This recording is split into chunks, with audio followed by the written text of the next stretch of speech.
when somebody says the SpongeBob movie, you think of that fucking weird like live action one where they're like bugs. Oh my god. That's what you think of. Somebody says SpongeBob movie and you're like, oh yeah, what, sponge out of water? Welcome, ladies and gentlemen, boys and girls, to another episode of the Bright Now podcast. We're recording this on Tuesday, March 19th.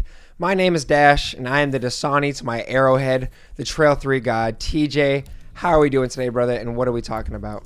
Shout out to Arrowhead water. You don't need none of that bullshit, extra added minerals for taste. Just get some water, guys. Drink some water, folks. You'll be all right. Today, we're coming at you guys with a Suns temperature check. Checking in as the season's coming to a close. We're sitting at the 8 seed right now. Going to get some reactions on what we've seen from the team lately. And then we're going to be breaking down all of the contenders for the title this season. Going to be talking about their Achilles heel heading into the home stretch of the season. So starting things off, like I said, Suns fans probably not feeling the greatest today. Sitting at 39-29 in the 8 seed right now. Technically tied with the Mavericks in the 7 seed. But we also know how we fared against the Mavericks historically. As of now, as the 8 seed, remember, if we're the 8 seed, that means we have to win. If we win the first game, we're in. But we still get the second chance, right? So we still get a second chance in the play-in. So that there's still hope to be in the top half of that, but it's not exactly where we wanted to be dancing around at this time of year. No, not at all. Not at all. And it's kind of scary times. Not scary times, actually, because I even told you, TJ, before we started, like, we want to go over the games, but I just don't know what I've learned. I don't know if I've learned anything. I think we've seen everything that, like, it needs to be seen at this point. A lot of it feels lucky. At points, the Suns just don't feel like a team as a whole. I mean, I love that Bradley Beal, can come out here and hoop. And I know we've already talked about the issues in terms of chemistry, Devin Booker and how Kevin Durant do interact with Bradley Beal at points. It's a little nerve-wracking. I can't lie. And I'm just, I don't know. That Bucks loss was really bad. And I understand Damian Lillard plays very well without Giannis, and that's something that we'll probably touch on towards the end of this episode. But there's no excuse in the world that a top 3 MVP level player doesn't play on a team and that they should beat us. They should be up by 21 going into the second half. That is not a hole that we can get ourselves out of. That is ridiculous. We gave up 140 points, and I'm checking right. I should have looked at this. Yeah, that most points we've given up all season to a Milwaukee Bucks team without Giannis. We gave up 139 a couple of times, but 140 to a Giannis-less Bucks team is just really inexcusable at the end of the day. And most of it, the final score does not feel indicative of how that game was either. Hell no. Like, for it to finish at 11 points is, like, it doesn't look too bad. If you're just a box score watcher, you check and you're like, oh, okay, they put up a fight. Oh, I bet Giannis went crazy. They scored 100. Yes. Oh, wait. Okay, Dame had to. Oh, wait, no, Durant, Booker, somebody's out. Oh, wait, what? Like, it just doesn't. It doesn't check out with any NBA fan. It's definitely not where we want to be right now. And to your point, like, when you say we don't feel like a team, that's the one thing that, like, to win a basketball championship, you kind of have to have the it factor, and not just from, like, a talent perspective. That's what a lot of people think when you're talking about things like that. Which, if you just have the most talented guys, you'll be fine. But no, you need to have, like, a collection of guys that have gone through some adversity together, are a real team, and operate as a unit. And we just don't have that. Like, the Nuggets win the championship last year because of those battles that they've done in the playoffs, those 3-1 series they came back from in the bubble, right? That's what helped them get to a championship because they knew the kind of grind that it took. And this team clearly doesn't know what it takes to win a championship. And I don't mean that, but, like, it's just the guys that haven't done it except for Kevin Durant, right? Yeah. So I just don't think we're just not there as a team at all. There's no cohesion, no continuity.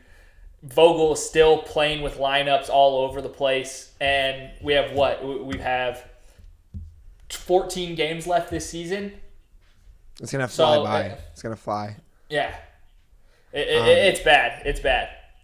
Yeah, no, I'm really in a negative space. Like I said, it honestly feels like, look, it feels like if those 3 guys can just get absolutely hot on fire, Royce O'Neal can knock down some threes, Grayson Allen continues to do what he does, being damn near the most consistent guy in this team at points, it feels like, with Kevin Durant having kind of some shitters as of late, but obviously that doesn't take away that he is the MVP of this team at this very moment. He's stuck it out through all these games, been extremely healthy, done what we've needed, and that's where it comes back to the team aspect. We need guys to pick up. I understand Bradley Beal and Devin Booker had 25-plus points, but I mean, and Grayson Allen was even doing his job in that first half. We kept it close in that first quarter. It was that second quarter that really just dicked us down against the Bucks team, but just collectively as a whole, it's not feeling amazing. And if we do get matched up, and if by the universe's chance that we end up going against the Nuggets and we somehow beat them, it will be purely because we shot 60% from the field and just straight up outscored them. No type of like lineups. Yeah, in 4 games, and that's just, I guess tip your hat to that. That's what we paid all this money for, is for the luck factor, the lottery ball. It's like if we bought 10,000 lottery tickets from the Mega Ball, it's like, oh, cool, like nice. Our chances are a little higher, but we're basing it off of luck and nothing like that. Instead of like investing into stocks or a property, like you're just, oh, let me buy 10,000 lottery tickets. I think we should be good here. We'll at least hit something, right? Like it's fucking ridiculous. Exactly. And to if you had told us like at the start of the season that, hey, Grayson Allen's going to come to the Suns and he's going to shoot 40% from, he's going to basically be a 50-40-90 guy. The best year of his career. Easily the best year of his career. If you tell us that Nurkic is going to have the healthiest year of his career, only missing a handful of games, and when he does miss games, we're terrible. Yes. And you told us that. You said Kevin Durant, you just read his stat line. Oh my God, like I must be dreaming. We had to be the 1 seed. And then you just kind of see how it's unfolding. It's because those guys around the edges have just been so in and out. We don't even have consistent guys in the rotation. And it just kind of sucks. There's no way we like get rid of Frank Vogel this year. I think that's stupid, right? If that's like something that's, I know some Suns fans are very anti-Vogel at this point. That's not where I would go, because I do want that cohesion. But as far as, all those guys are just going to be another year older, and we're going to have still, we're paying $120 million for 3 guys. That's not a great position to be in with no draft picks. And I'm nervous to stick on your consistency issues. I mean, have we shown those guys who took minimums, one year deals, that they should sign again for a lower price, and like a lower price than they got this year? Because we have to pay Grayson Allen. Like, do we just let him walk after his contract is up this year? Like, do we really want to do that? And we can't. Like, we have to keep a guy like that, and that just makes the rest of our roster even thinner, and it scares the shit out of me. And Beal still has a no trade clause. No trade clause. Beal still has a no trade clause. So there's no way out.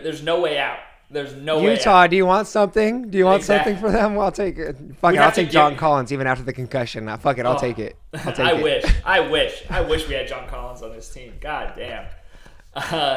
No, so that's where I'm just feeling about the Suns right now. Kind of apathetic at this point. Where we land up is where we land up. I don't have faith in, if we're in a play-in against Luka, like I'm gonna be just like disappointed all day. Like, it's just scary. He just has our number right now, and there's nothing like, if Kevin Durant and Devin Booker heard this and if they're like surprised, like, dude, y'all have shown that Luka he runs it in pretty good right now. He's pretty damn good. He's pretty damn good.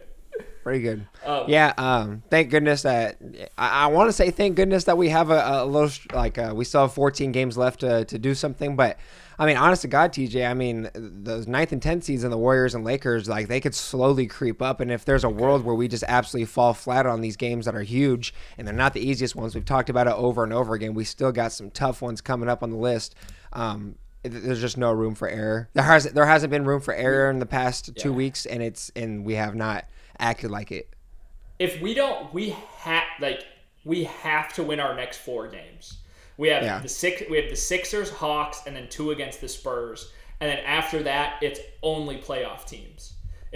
And like, not like legit playoff teams. Not lower seed. The Nuggets, the Thunder, the Pelicans, the Cavs, the Timberwolves, couple against the Clippers. Again, finish it off against the Kings and then the Timberwolves. Like, those are going to be wars heading into the end of the season, unless like they're playing for seeding and want to take some losses. But I doubt that this year. It just doesn't seem to be the vibe. No, it is. It's like, what benefit does it really come with it this year? I mean, people talk about it before. Like, you want to play, certain matchups more than others, but it's so deep in the West. It's like, do you really, really, really in your heart of hearts like want to play the fucking I don't know, I'm trying to think of it, just like the Mavericks more than the Suns? Like both those teams are pretty fucking good at basketball. As much shit as we talk about the Suns, or the Kings. Like I can see certain teams maybe like but still I definitely I don't see it. So I guess I'm good talking about the Suns for now. I know there's some other league-wide stuff we want to talk about. I know you got something. I want to just throw something at you. I know you have a couple of things. That Kyrie game winner against the Nuggets was one of the best shots ever, right? TJ, I went to the gym today to go try and practice that shot. I shot it 10 times and missed all 10 times. I think I hit the rim on 2. And I love the sky hook. But left and just like how he did it, like full speed. This is the end of the game. You need to get that separation between him and Jokic. Trying to. Couldn't really get any. Didn't matter. Crazy. Left-handed hook, and it's so funny. In one of his feet. interviews, have you seen him in that interview where he was like, Kyrie, what's the only thing you haven't mastered? He said, I haven't mastered the left-handed hook yet, so I'm working on that. What? Yeah. No, and then does it. Nah, it's crazy. What? While he's fasting for Ramadan, too. 48 minutes played. No water in your system. TJ, have you tried to play 2 games at pickup since you've been retired from your basketball career of no water? I couldn't. Back in the day, I could do because our practice. Half of our practices we didn't even have water. Which was awful. You get a damn water break. What the hell? But no, that's incredibly impressive. Just that whole finish to the game, like Jamal Murray hits the 3. First, this is what I was texting you about it, blowing up your phone. But Luka goes under a screen guarding Jamal Murray. Yeah. Like dude has no interest in playing any defense. With like 30 seconds left. And then I just eat my words because Luka just comes right back down and knocks down like a 28-footer, right? He's just wide open, just drills it. And then that's all she wrote, the way they finish it up. But damn, Kyrie, that's impressive. One of the best shots I've ever seen. Because I'm thinking, when he puts it up, because it's like, damn, like Jokic is kind of guarding him. Like he's there. You're like, he's not going to get anything up. Stretched out, and there's always the memes of him being an ass defender, but no, and Kyrie just flings it up, and in my mind, I'm like going like that's such a bullshit attempt. Like what is he doing? And just nothing but the bottom. He's insane. He's amazing. Luka's reaction was everything, right? Like where he was just like, laughing. He's just like, that's how we're gonna win this game. Those are the kind of wins the Suns don't really have any kind of wins like that where you just steal it from somebody. So I thought that was awesome. Yeah, and like the one that we do have is against the Chicago Bulls. Like, awesome. This was against the Nuggets. This one. Yeah. Yes, exactly. Yeah, that was crazy impressive. Great game. That was a great finish. Shit. Something else that was extremely impressive was the Anthony Edwards dunk. I mean, my God, that was an absolute folding. It went ahead and gave John Collins a concussion, and it wasn't even like left arm extended out and just like punched him in the face or came through. No, it was just body bag central. It was one of the sexiest dunks I've seen. Probably best of the year. Like we were talking about, is that in best of all time conversation, top 50, NBA dunks of all time? Is that there? Easily top 50, I would say. Like, I know there's the ones that jump into my mind immediately is like Blake over Timofey Mozgov, which I think is a over dunk. Ewing. I think that counts as a dunk. Scotty over Ewing. D Rose over Goran Dragic is kind of crazy. Oh my God. That's kind of nasty. Yes. But no, and then I guess we can't talk about dunks without talking about Vince Carter literally jumping over somebody at the Olympics. Yeah. But outside of the NBA, it's like, damn, it's hard to find something better than that. A week after he has that crazy block that everybody's talking about. Like, he's all Bro, and in between that, absolutely leading his team without Karl Anthony Towns from a 21 comeback against the Clippers to win by 20. Like, oh my God, this guy is going on a hell of a streak recently. Very impressed. And speaking on that dunk, just still, I mean, is it even his, Anthony Edwards, the 22-year-old's best dunk? I mean, there's an argument to be made that Yuta Watanabe one where he absolutely folds him like an omelet is right there, right? It's up there. I think this John Collins one is just better from where he took off from. Like, yeah, 5 feet out. It was literally 5 feet out. Two, like, I don't know, man. It's close. It's close, but damn, that was nasty. He's gonna be. I can't wait for the next time the first time Ant and Wemby play next season is gonna be like appointment viewing. No, I'm so excited for that poster or whatever, if it's next year, the year after that, because these guys are young as hell. But when that Anthony Edwards and Victor Wembanyama matchup at the rim cup happens, oh my god. Oh my god. That poster, I'm giving my children that poster. I'm like, "Hey, this is what the NBA is all about right here, little guy." Absolutely. I'm actually seeing if they play the rest of the year. They do not, sadly. So we'll have to wait till next year. Got to wait till next year. That's fine. I'm excited. Wemby will be a little notch higher. Maybe the Spurs will actually do something. But one last little piece I want to do before we hop into the main topic of this video, is I just wanted to talk a little bit, TJ. I've been so impressed by this guy for the last couple years. I've been an advocate for him. Even like my pops was very skeptical of his ability and if he could win a championship with his kind of frame. But that's Nikola Jokic. And I think, obviously the dialogue isn't as bad as it used to be around Nikola after he's, won the MVP, the championship last year. But my God, what other guys can we say if he wins an MVP this year and say just by chance wins the finals MVP, which it looks like on every sports book, they're either first or second in best odds to win the championship this year.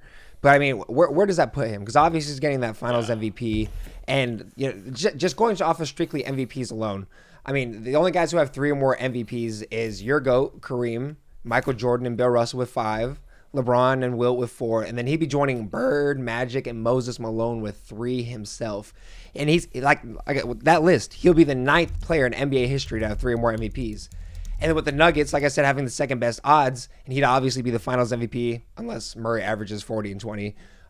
It's going to be an extremely rare category as well as the 13th player to have 2 or more finals MVPs. You put these things together, he's going to be the 6th person ever in league history to have 3 or more MVPs and 2 or more finals MVPs. So I ask you, TJ, what range of all-timers can we put Nikola Jokic? Definitely. If he does this. If he wins the 3, he's wins the 3 and then gets the back-to-back. And gets the championship. So that puts him with Russell, Wilt, Kareem, Bird, Magic, Michael, LeBron. Yes. Does he have to be above Tim Duncan and Kobe? He kind of has to, right? He kind of has to. 3 MVPs. 3 MVP. I know people are like, Kobe should have won this one or that one. Hey, in 2006, his team was dog shit. I'm sorry. I didn't vote that year, but his team was dog shit. They sucked. And because I have Tim Duncan and Kobe at 8 and 9. So I think he would have to slide right up there, top 10 player of all time. And for the rise to be so quick is absolutely insane. And we always talk about it, but his game is going to age like fine wine.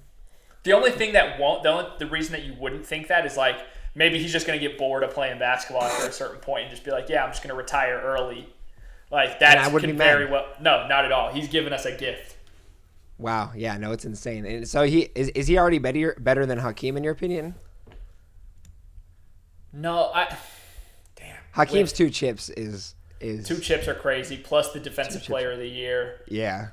That is, with this MVP of the championship, yes.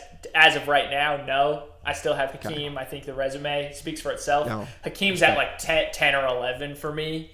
Yeah. But with just the MVP, he's sitting right next to Hakeem. With an MVP and a chip, he's passing Duncan and Kobe, which is my crazy to God. say.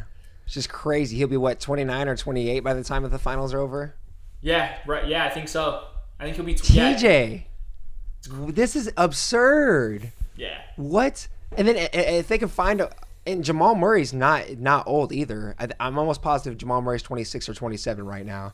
I know he's had his injury history. I know that Aaron Gordon is not necessarily on the older side, but he's around that range with Jokic. But man, oh man, if we bring in another star in this team somehow, if the Nuggets want to shake it up in the deep future within 3-4 years, you're telling me Jokic couldn't be still the man with another all-star and all-NBA player on his team? No, you're totally right. They do have to. A Murray decision is looming. Next season is his last year under contract. After which he'll just be a full unrestricted free agent. No options, no nothing. Michael Porter Jr.'s locked down. They got Aaron Gordon the next couple of years. KCP's got a player option he could pick up. So they're going to keep that main core of guys together. I really like Christian Braun. Brown. I don't know how they want the hell they want us to say it. Peyton Watson looks to be like a legit pretty good contributor. So nobody should be happier right now than them. They're in a great position. I know we're going to talk about them in a little bit. They were definitely the hardest team to find a flaw for. Maybe that's just me, but I think you would agree. It's hard to find a flaw. Yeah, I just wanted to bring up a random name. It's completely random, just like deep future thing. If things don't really work out for the Celtics, would you like to see Jokic and Brown on the same team, or no? Do you think that'd be a negative fit? Nah, that'd be pretty sick. That'd be pretty sick, right? That'd be pretty sick. I love Jaylen Brown. I just wanted to slide him in there. They'd have to move MPJ because Jaylen Brown and MPJ, partially because of the money and partially because I just don't think MPJ could play with Jaylen Brown. I think that would just be a really bad fit. Michael Porter Jr. needs to be on a team this Nuggets team is perfect for Michael Porter Jr. because he gets to be the fourth most important player, but he gets to he has the biggest green light out of anybody. He's the only guy that's like Jamal Murray has a responsibility to get people involved. Jokic just gets people involved anyway. MPJ his role is to shoot, and so I think that's perfect here. I don't. If you don't believe in Murray's health, Jaylen Brown is somebody you could target. He would slide right in. Yeah, no, I think that's decent. All right. Let's hop into this right here. We're talking about every contender's weakness going to the playoffs. And TJ, do you want to go to the order that we sent in before? We starting off with the C's? Just start with whatever the hell you want to start with. Yeah, I got you. Okay, let's go. Let's just go in terms of the odds. It seems like who's the real genuine contenders in that top section, and that's two teams that are in genuine real lockdown finals prediction conversations with the majority of the media, and that's starting off with the Boston Celtics. And TJ, what was your headliner? Is Jason Tatum really a 1A tier guy? Oh, we had the same one. That's hilarious. I figure a few of these are going to be the same, which just makes sense. We watch these games, we follow the league. But it's Tatum shoots 47% from the field, for the entire game. That drops down to 31% in clutch time. So less than 5 minutes, 5 points or less. His 3-point percentage drops from 37 to 31%. So just the fact that his 3-point percentage and his field goal percentage is the same tells me he's probably taking too many threes when it comes down to play like that. And really, if they're going to go to the finals and win it, he's going to have to outplay Giannis and Dame, outplay Jokic or Kawhi or Ant or Durant and Booker. It might be it looks kind of like an easy path in the East at the moment for them with, the Cavs. I think he can outplay Mitchell. I think he can outplay Brunson. It's just when we really get into those, the Jokic's, who's in conversations for a top 20 player ever already, can Tatum be the guy to get it done? Yeah, and I think I just want to stick on that conversation because I think it's kind of known that when it gets to the nitty gritty, you can get to the conference finals, and even on the JJ Redick and LeBron podcast, I don't know if you have to listen to it a little bit, but they were talking about it. When it gets to the nitty gritty, you can luck your way into the conference finals. We've seen it before with certain teams, but once you get there and to get to the finals, it really takes down the nitty gritty. Like you said, top 10 legit playoff players in the league. And sometimes Jason Tatum shows that, when he scores 50, sets a record for 53 points in a game 7. Sometimes he shows that. And we see other points where, for example, I know he was younger, around 24, 23 years old at the time, but we saw in the finals against the Golden State Warriors where it kind of seemed like multiple flashes of him just not being able to live up to what he's supposed to be. And when it gets down, like I said, when it gets down to the wire, it goes to your best player, flat out. There it is. Jaylen Brown's an awesome 2, maybe the best 2 in the league, a lot of people would say, but I don't know, TJ. I think that Jason Tatum has kind of shown us that he can't beat, because you go down to the rest of the list. You look at the Nuggets. No, not yet. You look at the Nuggets. He's not better than Jokic. He's not better than Giannis. He's not better than Kawhi. You have suspicion. I mean, we want to wait and see, but Shea, I'm not sure. I honestly would make the hot take that I think I like what Anthony Edwards can provide in the playoffs a little bit more. I don't know. I've seen what he's shown so far. The both ends part changes things a lot with Ant. That's huge. I would, out of respect, I'd like to give the nod to Tatum, but you're totally justified in questioning it. Like, is he really going to be able to step up? And he's only 25. This team, the Celtics, have gone through all their wars just like that Nuggets team had. So this could be the year that's really geared up for it. They definitely have the most pressure on themselves this postseason, though. Yeah. If they don't get it done this year, this might be the Tatum Brown finally break Split up. Ooh, and Jaylen Brown goes to the Wizards. Exactly. Take the $60 million and sit down and shut the fuck up. All right, let's move on to the next one, and that is the Denver Nuggets. And TJ, I'll just tell, super goofball answer here, but health. I know. I'm sorry. It's a cop-out one. I'm sorry. I know. I told you. I think that, TJ, I'm just saying, I think this team is so damn good that it's purely as to whether they're healthy or not come playoff time. I mean, they did the turnaround. I'll make the argument they did the turnaround of having a short offseason, making it to the finals, suffering from success. And then we know that MPJ and Jamal Murray have their history of not being, Iron Men, necessarily. But that's literally the only thing I think it comes down to. I really don't see any flaws. Even if you want to make the argument that the second unit might be like, I'm not sure if they can.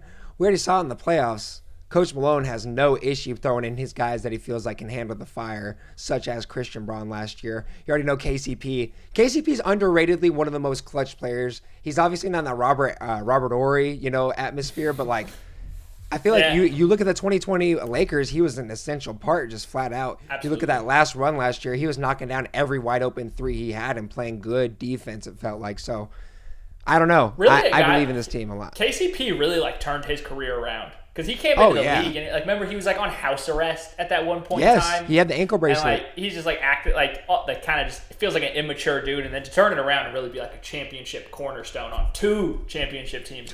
Crazy. My question for the Nuggets was, will guys step up like they did last year? So Aaron Gordon enters the playoffs, turns into the best defender in the world for 4 rounds. Is he going to be able to do that again? I would believe in it. Like I said, the Nuggets would probably be my pick to win it all. Shocker. But if Aaron Gordon's able to step up and defend the way he did, if Christian Braun can continue to just be a high impact player, he really, and I believe in him as well. I do just think he's a straight up winner. He was one of those guys. He won championships 3 years in a row. He won a high school championship, a college national championship, and an NBA finals in a 3-year span. The dude knows how to win games, which I think is just a great benefit to them. Peyton Watson, we talked about him earlier. I really like him. And that's their 8 guys. They're really well put together. And I love what they're sitting at right now. They're the favorite. Yeah, and it just looks like good vibes on the team. I mean, all flat out. Jokic is a very stoic man, but he, the way you look at the NBA, wired up, huddles, with the coach, I forget what it's called, but in the huddle, Jokic is very positive, talking or getting on people's asses when he needs to. He gives a fuck about it. You look at the bench, DeAndre Jordan's ass. He'll randomly play 14 minutes when they're up 27 on a team, but he's always just active on the bench. It seems like everybody loves to be there in Denver. So I mean, absolutely. Really, hey, good day to be a Denver fan, sounds like. But going on to the next team, the Milwaukee Bucks. What was your question, TJ? This one I suspected was either going one of 2 ways. I said, did the defense really leave with Drew? Yeah. Okay. They were the whole thing, Doc Rivers coming in. They're going to fix the defense. They're going to fix the offense. It's going to be great for a team that was already pretty damn good. And so they're 20th in defensive rating post All-Star. Not great. In the last 10 games, they're 21st, so you can't even say it takes a little while to get cohesion. Even in that smaller sample size, they're not as good. That's really how they won it the first time. It's just can they get stops with Dame being who he is? Just be an absolute revolving door. Brook still puts up good defensive numbers, but they're going to have to go through Donovan Mitchell, Terry Rozier, Jaylen Brown and Jason Tatum, Jalen Brunson, Tyrese Maxey, Tyrese Halliburton. It's just great guards all throughout the East, and I just don't know if they're going to have the guys to get the stops. And specifically, is Damian Lillard going to step up as a defender in any way, shape, or form? Yeah, I think that's a great one. I'm glad you picked that route because I went a little bit the other way. Still kind of in the same manner, but definitely focusing a little bit more on the offensive side. And it's can Dame and Giannis figure it out together? I mean, like I was saying at the top of the show, we've seen the Dame show just come out in flashes. You know, the Portland version of himself. In the limited games we've seen without Giannis, we can't completely fault Dame on it though. Like I understand, you still kind of figure it out. We haven't seen him played with a really talented big since Barack Obama was in office. With LaMarcus Aldridge. But I think if they figure it out, they can be really good. And we've seen a game or two. I mean, what was that last game? The combined for 60 points and 30 assists or something like that? Those guys were absolutely just something murdering. ridiculous. But like I said, I do see the vision as to where they can figure it out. Me and you have always been on that line of just not completely taking them out when it seemed like other people were. We recognize that the regular season does matter in a sense, and like they are winning games. Sometimes in demanding fashion, but I still have faith in this Bucks team. And like I said, if they can figure it out together, it's going to be very scary. Yeah, they're easily the biggest challenger to the Celtics still.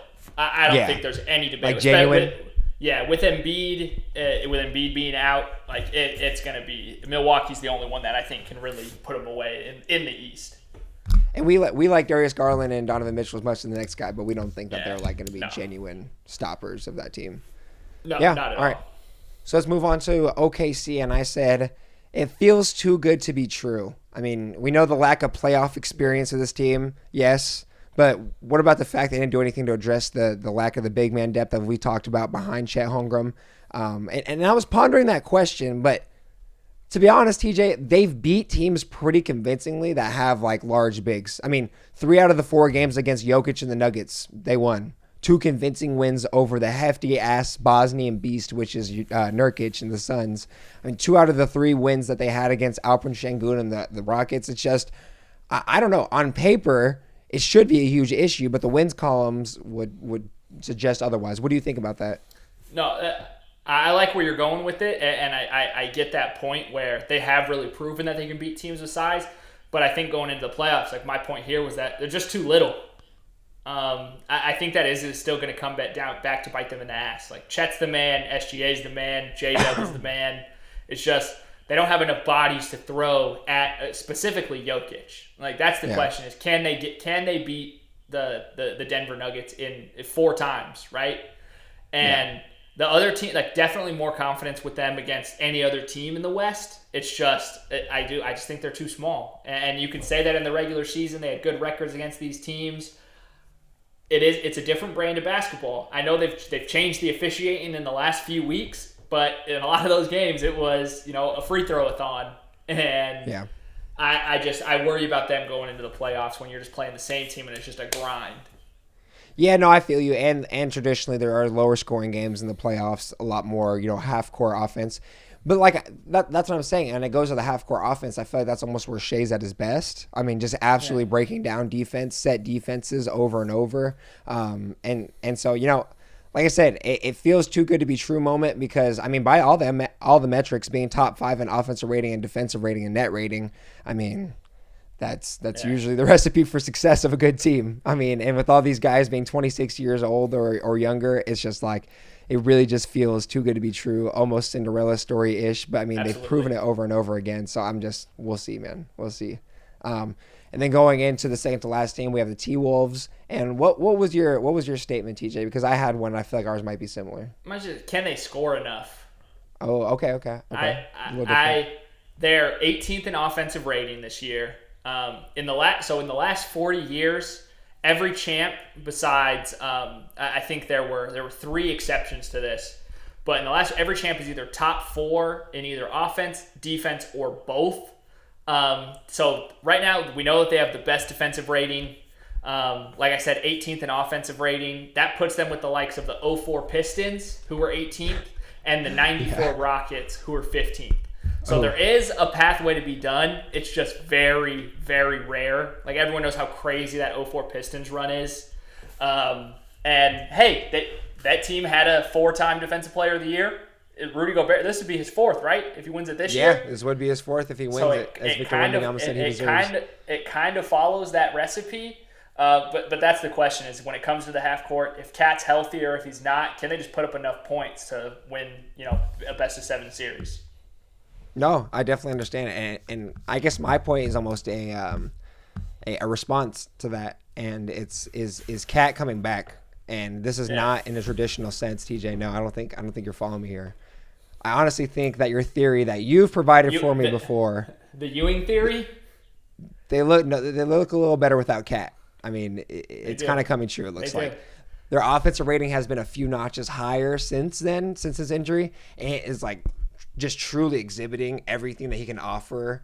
He doesn't have any of the worries of passing it to a guy like Cat that was the former leader of the team. Still definitely has that respect factor. As much as Ant comes off as I don't give a fuck guy, I still definitely feel like that there's points.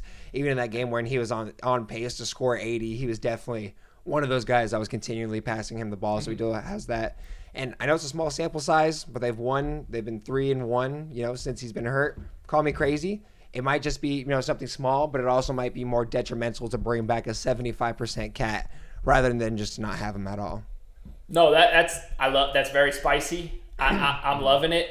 It's the Patrick Ewing theory when he went out in '99 and the Knicks go to the finals, right? Addition by subtraction. And there might be some of that. I love me some Naz Reid. I always thought he should have got more minutes, period. And he's getting the time to showcase it. And he can knock down threes too. Like you could still space the floor with him in there. I definitely agree. I don't know if Timberwolves fans would agree with you necessarily. Yeah. They probably want to just get all their guys back and healthy. But there's a recipe there. Yeah, I just really hope that the trade that we manifest in our head for Mikal and Schroeder for Cat happens. Yeah. I just really want that to happen. Let us see Ant at his full ability, please. But all right, we're finishing off the last one. And I wanted to, because we already had this idea to do this a couple times we're supposed to do the episode. I've been sick. That's why we had to reschedule a bunch of different things. But I really wanted to enter this team in here, just being called the Right Now podcast, having a little bit of faith left as to us being in that true contender position. But we had the Phoenix Suns, and TJ, I just said I wanted to just put a nice little bow on this episode. Doesn't feel like a team, as we said at the top. Doesn't feel like a team. No, that's it right there. Some people would say health. I would definitely say it's the fact that we just lack cohesion. We talked about it at the top. If you want to hear our thoughts about it, you can jump back to minute 4 or whatever the fuck. Minute 4 to minute fucking 20. Yeah, literally. Oh, jeez. But yeah, what a positive way to wrap up this episode. Yeah, thank you guys so much for watching the 33rd episode of the Bright Now podcast. And ladies and gentlemen, I have one small request. Please have a phenomenal rest of your day.